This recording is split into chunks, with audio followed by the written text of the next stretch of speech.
Alexa, meditation music. The station, meditation on Amazon Music.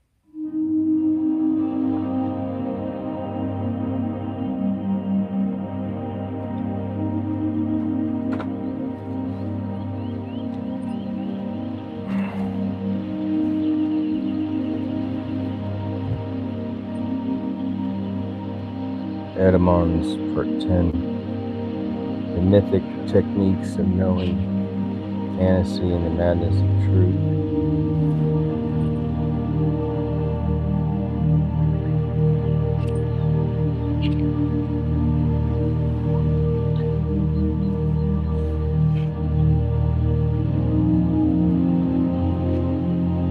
The madness of inquiry, the psychopathologist of truth.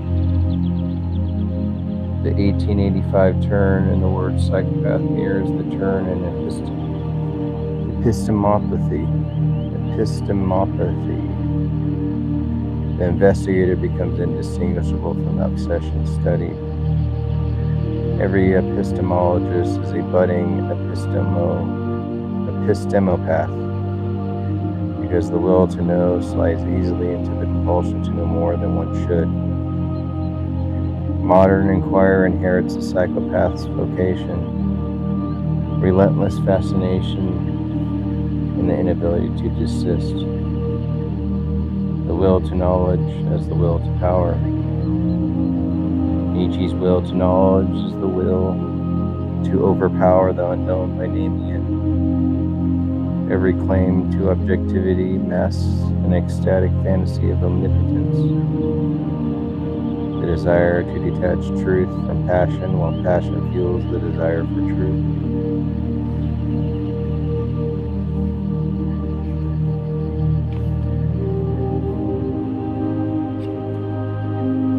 Expertise formalizes knowledge, but epistemopathy eroticizes it. Both are necessary for thought to move. Fantasy is not the opposite of truth, but its engine. Every truth is forced into being by the desire that it is to be true. The fantasy of knowing is the fantasy of that thinking creates reality, a remnant of magical thinking that philosophy never shed. Truth must be compelled to appear. It never appears unbidden. For humans, truth is always an imperative mood. We prefer what resembles thought because thought prefers to recognize itself. Coherence is the narcotic of cognition. Parsimony flatters the mind by compressing the world into its favorite shapes. Unity, narrative, cause, system. We call complexity what we no longer wish to think, and call simplicity what we secretly force the world to become. The madness of knowledge is not chaos, but excessive order. The delusion that systems can explain what exceeds systems. Rationality becomes irrational when it insists on total explanation, when it hunts down every loose end as if truth were asymptomatically near. The schizophrenic system is the parody of the philosophical system. Each reveals the other's mania for closure. Magical thinking is the desire for thought to act without mediation. Epistemology is magical thinking with better manners. The mind cannot avoid enchantment. Even disbelief is a spell cast against a rival enchantment. We cannot decide whether magic belongs to the past or the future, only that it belongs to the structure of thinking itself. Truth is the force we impose on the world to compel it to conform to our forms of knowing. We do not uncover truth, we produce the conditions under which truth may appear. Fantasy is how we insist that the real be real. the coercion we perform when we demand that something must be the case. All politics depends on the libido of truth, the desire to have one's fantasy of the world ratified by others. The ideology of beyond ideology is the purest ideology, the fantasy of fantasy's absence. Belonging requires belief, and belief requires fantasy. Communities are held together by the truths they force themselves to desire. Knowledge is the most fragile part of us, though we pretend it is our anchor.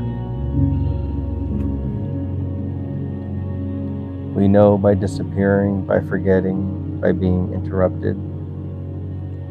Thinking occurs only because we cannot coincide with ourselves. The pathos of knowing is the recognition that knowledge is what we can lose fastest and need most. The epistemic fire, dream work, Promethean technique, and the philology of knowing. Prometheus did not steal fire, he stole the conditions for knowledge to desire itself. What dream work is to the night, epistemopathy is to the day. Both are engines that think us. Philology is the forge where words become the tools by which the mind transforms its own limits. Dream work is a primordial laboratory of epistemopathy, the psyche's nocturnal engineering shed, where meaning melts, recombines, encrypts, and is reborn. Dreams are epistemic machines that conceal their mechanisms. They embody the first Promethean technique, the ability to encode complexity under the mask of simplicity. Every dream is an epistemic allegory of its own construction. We wake not from dreams, but into them, into the fantasy of daylight, clarity that hides its own machinery.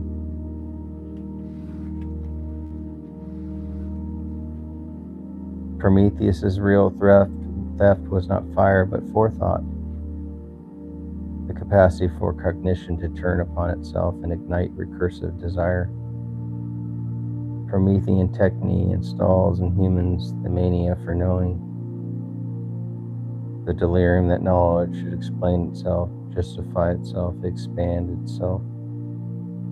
Epistemopathy is Prometheus's curse and gift at once. A species compelled to illuminate the dark while being devoured by the brightness. The earliest roots of knowing, gnosis, ken, kunan, reveal knowledge as an act of recognition, a reknitting of the world into forms that mind can survive. Philology is the oldest Promethean discipline, the craft of reshaping meaning through etymological fire, reforging the past into usable cognitions. Every word is a small, self-contained technology of knowledge, a heat engine compressing millennia of dream work into a syllable. Dream work is the mind's prehistoric engineering, the fusion of the memory, desire, terror, and hope into a workable symbols of machines. Discovering only the surface of the deeper truth, dreams are hyper-philological devices, recombining semantic fragmentation like sparks into Prometheus's forge. The dream does not conceal meaning, it reveals meaning's method of concealment. Epistemopathy is the conviction that every opacity is a message, every shadow a sign waiting to be interpreted, every dream a code. This mania for decoding is the modern echo of the ancient Promethean impulse. Knowledge must not only illuminate the world, but illuminate itself. The desire to know is not a desire for truth, but a desire for closure, for the world to yield, crack, open, confess. Prometheus was chained not for fire, but for analysis, for the hubris of behaving and believing he could symbol of the cosmos into noble parts. Epistemopathy is unbound form of the overreach, a delirium of thinking that thought can transcend its own conditions. The eagle that devours Prometheus's liver is the daemon of epistemic excess, the perpetual hunger of knowledge for more knowledge.